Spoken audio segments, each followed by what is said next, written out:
राष्ट्र की प्रमुख घटनाओं के बारे में आप क्या कहना चाहेंगे? आपने जो सवाल किया है उसका मैं बड़े रोचक ढंग से जवाब दूंगा। हमारा जो भारत है, हमारी संसद है, ये सब राजनीतिक नाटक नौटंकियों का मंच बन चुका है। संसद में रोजाना नाटक हो रहे हैं, राज्यसभा में नाटक हो रहा है, हम सड़कों पर देखते हैं वहां पर भी नाटक हो रहा है। और जो जितने भी राजनीतिक दल हैं वे राजनीतिक नौटंकी करने से बाज नहीं आ रहे।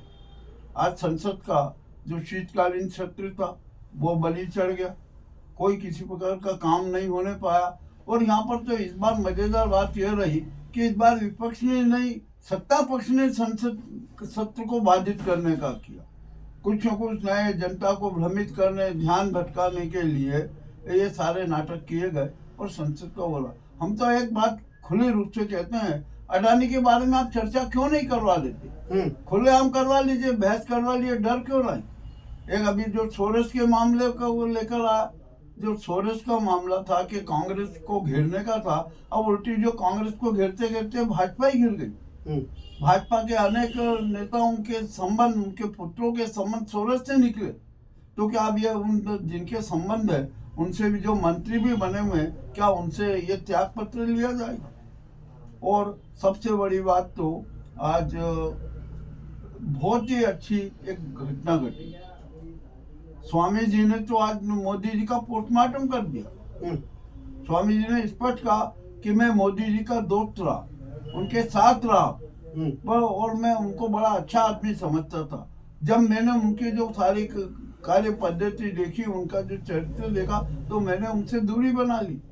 तो किसी ने एक सवाल किया कि क्या आप उनसे वापस मिलेंगे? उन्होंने कहा कि अब मैं जिंदगी भर मोदी जी के साथ कभी भी संबंध नहीं बना सकता। तो उन्होंने एक उदाहरण दिया कि मोदी जी को हम जितना अच्छा समझते हैं, उन्होंने कहा कि एक अमेरिका में एक घटना हुई थी। उस अमेरिकी घटना में मोदी जी ने एक लड़की को जंजीरों में बांध दिया। आखिरकार वह लड़की कौन, क्यों अमेरिका में रहती है, और लड़की का नाम भी उजागर कर दीजिए, उसका प्रभावित कौन है, प्रभावित वो भी आप उजागर कर दीजिए। तो जो एक बड़ी चरित्र हनन की भी जो बातें हो रही है, हम ये जो राजनीति का अस्त्र बन चुकी है, शस्त्र बन चुकी है, उसको भी नहीं बनना चाहिए। और राहुल गांधी बड़े दमनता से जनता के मुद्दों को उठा रहे हैं, यह भी अच्छी बात है। किंतु सरकार को चाहिए कि वह जन जो मुद्दे हैं, महंगाई का मुद्दा है, बेरोजगारी का मुद्दा है, किसानों का मुद्दा है, इन पर सब पर गंभीरता से विचार करें, निर्णय ले, तुरंत वो बात करें। अभी हाल ही में मैंने एक समाचार देखा, तो हमारे कृषि मंत्री जी कहते हैं कि हम एमएसपी देंगे, उत्पादन लागत निकालने के बाद एमएसपी बढ़ाएंगे। अरे भैया, यदि आप उत्पादन लागत निकालने जाओगे ना प्रति बीघा, और उसके बाद में आप कैसे कैलकुलेट करोगे? ये भी एक बड़ी समस्या। किसी भी तरीके से किसानों को भ्रमित करने का ये पूर्ण नाटक है। किसान दिल्ली घेरने को आए रहे, आप सीमाओं पर रोकते हो, उनको अत्याचार करते हो, ये भी उचित नहीं। अरे उनकी समस्याएं सुनो ना, उनकी समस्याओं का समाधान करो, आप एक वो नहीं करते हो। और आपने जो हमारे संसद के 2 अध्यक्ष, ओम बिरला जी और दूसरे जो धनखड़ जी, वो धनखड़ जी तो ऐसा लगता है कि वो भाजपा के प्रवक्ता है, भाजपा के एजेंट ही। और मैं कल गलत बात नहीं कह रहा हूँ, हमने बंगाल के जो राज्यपाल के रूप में धनखड़ जी का जो स्वरूप देखा, उन्होंने तो खुलेआम भाजपा का प्रचार करा, खुलेआम में भाजपा के लिए काम किया। और आज उपराष्ट्रपति बने हुए, तो धनखड़ साहब राज्यसभा के अध्यक्ष भी हैं। तो ये जो धनखड़ जी के पास जो 2 पद हैं, वो उनकी गरिमा को नहीं रख सके, इसलिए उनको अपने पद से त्याग पत्र दे देना चाहिए। यानी उपराष्ट्रपति पद और राज्यसभा अध्यक्ष पद को धनखड़ जी ने कलंकित कर दिया। आइए लोकसभा की बात करें। लोकसभा में भी ये विचित्र स्थिति है। ओम बिरला जो सत्ता पक्ष है उसको अधिक महत्व देते हैं, उसके बारे में ज्यादा विचार करते हैं, उनको अधिक समय देते हैं। विपक्ष के जो सांसद है उनको कम समय दिया जाता है। तो ऐसा क्यों हो रहा है? ऐसा भी नहीं होना चाहिए। तो ओम बिरला को भी हटा देना चाहिए।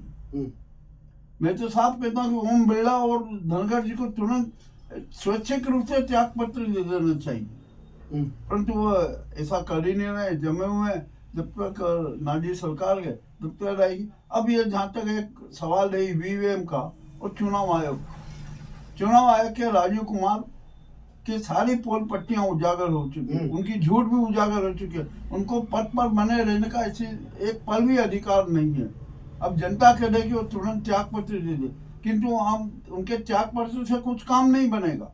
उनको तो गिरफ्तार किया जाए, गिरफ्तार करके रिमांड लिया जाए और रिमांड में 3rd डिग्री का उपयोग किया जाए, उन्हें हेलीकॉप्टर बना दिया जाए, हेलीकॉप्टर बनाया जाए। मैं दावे के साथ कह सकता हूँ कि राजीव कुमार 1 घंटे में अपने सारे पाप उजागर कर देंगे, किसने क्या किया, किसकी छह पर हमने काम किया और जिसकी छह पर इन्होंने प्रजातंत्र की, लोकतंत्र की और जनमत की हत्या की बात की है वह भी सामने आ जाएगी। और जिन्होंने इस हत्या का प्रयास किया है उन पर भी जो वही कार्रवाई होना चाहिए जो राजीव कुमार पर होगी। यह जनता का है, जन अदालत का निर्णय है, जनता जो चाहती है वो ही होना होगा। एक अभी जो न्यायपालिका का भी अब चरित्र बड़ा विचित्र हो गया, न्यायपालिका को ही बदनाम कर दी। एक जो है एक जज साहब ने जो बात बोल दी, अरे भैया ये पूरा देश संविधान से चलेगा, आपके हिसाब से नहीं चलेगा। और ये बहुसंख्यक क्या और ये क्या होता है, बहुमत के आधार पर चलता है संविधान, उसकी सीमाएं। संविधान के बाहर कोई भी नहीं जा सकता, चाहे बहुसंख्यक हो या अल्पसंख्यक हो या बहुमत वाले हो, उनको संविधान की सीमाओं में रहना पड़ेगा। मैं आपको एक बात कहता हूँ और बहुत बड़ी बात हो सकती है कि हर चीज की सीमाएं हैं, जमीन की सीमाएं हैं, नदियों की सीमाएं हैं, समुद्र की सीमाएं हैं, किंतु आकाश एक ऐसा तत्व है जो अनंत, जिसकी कोई सीमा नहीं।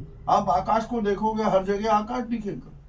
तो हमारा जो भारत का संविधान है वो हमारे देश की गीता है, जन गीता है और एक अनहद ग्रंथ है जिसमें साफ लिखा हुआ है कि पूरा देश का संचालन संविधान के अनुसार होगा। जो इसकी हत्या करेगा, जो इसको साथ छेड़छाड़ करेगा, वो उसको जनता कभी बर्दाश्त नहीं करेगी। अब इसके बाद में मैं आपको एक बात और बता दूं कि धर्म की बात। आखिरकार धर्म क्या है भैया, ये तो जानो कि खाली दिखावे का दान धर्म, ये नाटकबाजी करना ये धर्म नहीं है। सूर संस्कार धर्म होता है, सूर संस्कृति धर्म होता है और वही धारण योग्य होती है, और जो धारण योग्य होता है वो ही धर्म होता है। और धर्म क्या है, धर्म कोई दिखावे की वस्तु नहीं है, नाटकबाजी की वस्तु नहीं है। आप आत्मचिंतन कीजिए, ईश्वर का मंथन कीजिए, 1 पल 2 पल 1 मिनट कुछ सेकंड कुछ आप आध्यात्म कीजिए और अपना सत्य जानिए। आप कर्मवादी हो जाएंगे, गीतावादी हो जाएंगे, सब आपके सामने आ जाएगा और आपका खुद का अपना सत्य सामने आ जाएगा। किंतु लोग अपने सत्य से डरते हैं और आध्यात्म नहीं करते। तो हम चाहते हैं कि सनातन धर्म में जो आध्यात्म का महत्व है, हम सब सच्चे आध्यात्मिक बने, आत्मचिंतन कर अपना अपना सच जाने, तो ही हम सुधर्मी होंगे, अन्यथा हम कुधर्मी ही बने रहेंगे। आपका नाम? केसी यादव, ग्राउंड रिपोर्ट मुकेश लश्करी, थीम न्यूज चैनल उज्जैन।